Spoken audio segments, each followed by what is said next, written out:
নমস্কার বন্ধুরা, আজ ছিল রবিবার আর আমরা মা মেয়ে ম্যাচিং করে সাথে তিনজনেই একত্রে রেডি হয়ে প্রথমেই চলে গিয়েছিলাম আমাদের মল্লারপুরের মল্লেশ্বর বাবার মন্দিরে। প্রথমে খুব সুন্দর করে পুজো দিলাম, ঠাকুরমশাই খুব ভালো করে আমাদের পুজো করেন এবং মহাদেবকেও তোমরা একবার দর্শন করে নাও, খুবই জাগ্রত এখানকার মহাদেব।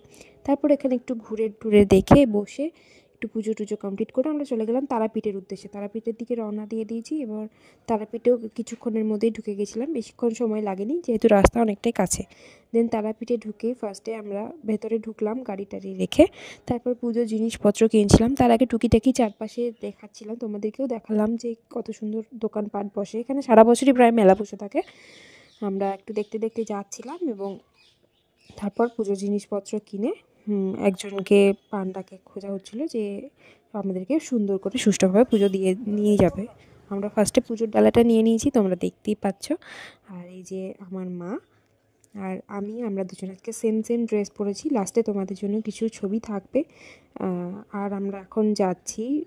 গিয়ে মায়ের ভোগ শুরু হয়ে গেছিলো, সেই জন্য আমাদের কিছুক্ষণ ওয়েট করে যেতে হয়েছিল। প্রথমে আমরা পুজো দিতে পাইনি, তাড়াতাড়ি যতই যাওয়ার চেষ্টা করি মা ডাকলে তবেই সম্ভব, মা না চাইলে কোনো দিনই কিছু সম্ভব হয় না।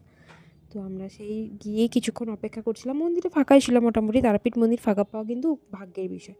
আর এদিকে মা মেয়েতে কিছু ফটো ক্লিপ নিচ্ছিলাম, কিছু ভিডিও ক্লিপ নিয়ে নিয়েছিলাম। প্রচণ্ড রোদ ছিল, সে কারণে আমরা দুজনেই সানগ্লাস পরে বসেছিলাম ছায়া থাকা সত্ত্বেও। শীতকাল হলেও কিন্তু গরম ছিল বেশ। তাই কিছুক্ষণ অপেক্ষা করার পর আলটিমেটলি মায়ের চরণে ফুল দিয়ে আলতা দিয়ে মায়ের আশীর্বাদ গ্রহণ করতে পেলাম। আর এই যে মায়ের মিষ্টি মুখখানি, যে কারণে এত দূর ছুটে আসা, এ এক অনন্য অনুভূতি। চোখ দুটোর দিকে তাকিয়েই যেন মনের সব শান্তি মেলে।